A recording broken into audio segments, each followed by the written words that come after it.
আসসালামু আলাইকুম, ওয়েলকাম করছি রিয়াসুদ আজিম। ভিন্ন ধর্ম মতাদর্শী যারা শুনছেন সবার প্রতি আন্তরিক কৃতজ্ঞতা। সাকিব মাশরাফি ভক্তদের জন্য আলোচনা রয়েছে। বাংলাদেশ ক্রিকেট বোর্ডের পরিবর্তন, বাংলাদেশ ক্রিকেট বোর্ড সভাপতি আমিনুল ইসলাম বুলবুল তিনি কতদিন আসলে ক্রিকেট বোর্ডের দায়িত্বে থাকবেন সেই সংক্রান্ত আলোচনা রয়েছে। 2027 বিশ্বকাপ এবং বাংলাদেশ ক্রিকেট বোর্ডের কর্মকাণ্ডে রাজনৈতিক দলমত যাই হোক না কেন, জাতীয় স্বার্থে মাশরাফি বিন মুর্তজাকে দেখা যেতে পারে সেরকম একটা সম্ভাবনা মনে হচ্ছে, উকি দিচ্ছে।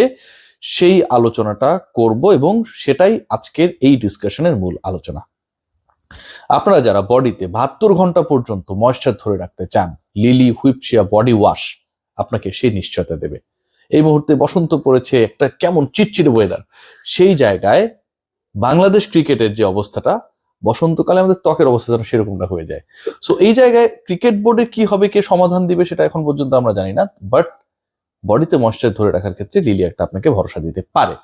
দেখুন, বাংলাদেশে নতুন সরকার গঠিত হবার অপেক্ষায় রয়েছে বাংলাদেশ ন্যাশনালিস্ট পার্টি। আপনারা সবাই জানেন বিএনপি, তারা বিশাল জয় লাভ করেছে, ল্যান্ডস্লাইড যে জয় পেয়েছে, এই জয়ের ফলে বাংলাদেশের রাজনৈতিক ভবিষ্যৎ নিয়ে যে অনিশ্চয়তা ছিল, যে দমবন্ধকর অবস্থা ছিল, টু বি ভেরি অনেস্ট, সব জায়গায় কেমন যেন একটা থমথমে অবস্থা।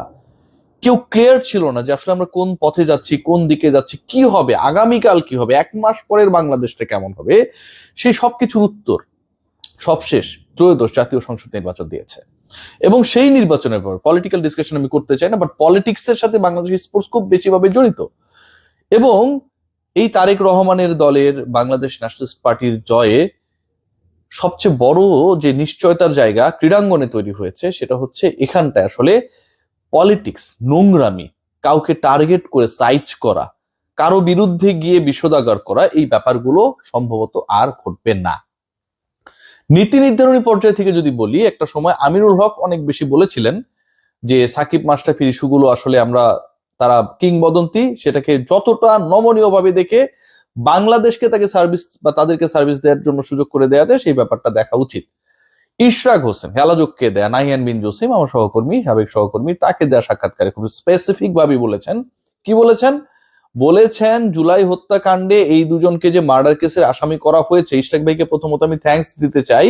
মাশরাফি সাকিবকে নিয়ে যে কথাটা বলেছেন যে জুলাই হত্যাকাণ্ডে এই দুজনকে যে মার্ডার কেসের আসামি করা হয়েছে, তিনি এটা বিশ্বাস করেন না, করতেও চান না।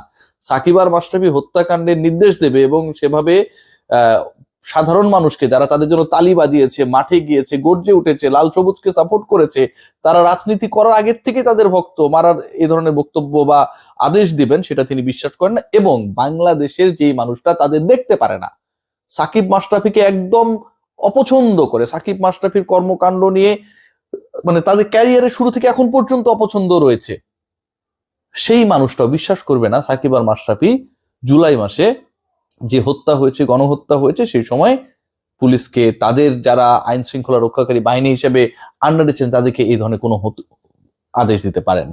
সাকিব আল হাসান মাশরাফি বিন মুর্তজা কোনোভাবেই জুলাই হত্যাকাণ্ড, মার্ডার কেস, যে ঘটনাগুলো ঘটেছে, যেসব মামলায়, কথিত মিথ্যা মামলায় তাদের ফাঁসানো হয়েছে, সেটা এই মুহূর্তে ক্ষমতাসীন দলের সংসদ সদস্য, বাংলাদেশের রাজনীতি স্পেসিফিক ভাবে বললে ঢাকার রাজনীতিতে খুবই গুরুত্বপূর্ণ মানুষ ইশরাক হোসেন নিজে বিশ্বাস করেন না। আমিনুল হকও কদিন আগে একই কথা বলেছে। বিএনপির অবস্থান আরো যদি ক্লিয়ার করি, মির্জা ফখরুল ইসলাম আলমগীরও বলেছিলেন যে সাকিব আল হাসানের খেলার ক্ষেত্রে তিনি রাজনীতি দেখতে চান না। সাকিব আল হাসান ফিরছে, সাকিব আল হাসান ফিরছে এবং এই ফেরাটা হচ্ছে মন্ত্রিসভা গঠিত হবার কিছুদিনের মধ্যেই। এবং সাকিব আল হাসান শুধু ফিরছে না, আমি যে লাস্ট কন্টেন্টটা করেছিলাম যে সাকিব আল হাসান 2027 বিশ্বকাপ খেলবে, আমার গত কন্টেন্টের আগের কন্টেন্ট যে আলোচনাটা আমি করেছিলাম, সেখানে অনেকে হাসাহাসি করেছেন। এবং এরপরে ডেইলি সানে রিপোর্ট হয়েছে, অন্য যে পোর্টালগুলো সব জায়গায় রিপোর্ট হয়েছে, সাকিব আল হাসান 2027 বিশ্বকাপ খেলতে যায়। সো আমি যেটা বলেছিলাম জেনে বলেছি। হোয়াট অ্যাবাউট মাশরাফি বিন মুর্তজা? মাশরাফিরটা হচ্ছে সবচেয়ে বড় চমক। দেখুন, সাকিব আল হাসান যদি আওয়ামী লীগের সাবেক এমপি হবার পরে জাতীয় দলে আবারও ফিরতে পারেন, জাতীয় দলের হয়ে আবারও খেলতে পারেন, জাতীয় দলের হয়ে 27 বিশ্বকাপ যে কোনো ক্রিকেট টুর্নামেন্টের সর্বোচ্চ আসরে খেলার প্ল্যান সেট করতে পারেন সাবেক এমপি হবার পরেও, তাহলে সাবেক এমপি হবার পরেও সাকিবের থেকে তুলনামূলকভাবে আরো বেটার ইমেজের মাশরাফি বিন মুর্তজা কেন ভাই বাংলাদেশের ক্রিকেটের স্বার্থে কাজে লাগবেন না, বা তাকে লাগানো হবে না? ক্রিকেটের স্বার্থে যদি সাকিব আল হাসানকে আপনি কাজে লাগান এবং সেটা বাংলাদেশ ন্যাশনাল পার্টি, বিএনপি লাগাবে, এটা নিয়ে কোনো ডাউট নাই।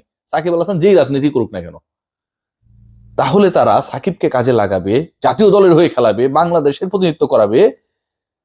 মাশরাফিকে কাজে লাগাবে না? অবশ্যই লাগাবে। মাশরাফিকে কেন্দ্র করে, সাকিবকে কেন্দ্র করে ইশরাক হোসেনের সবশেষ যে স্টেটমেন্ট, এটা খুব ইন্ডিকেট করে এবং এটা যে উপরের চিন্তা ভাবনার প্রতিফলন ঘটায় যে সাকিব মাশরাফি বাংলাদেশের কিংবদন্তি, একজন সিটিং এমপি, সাবেক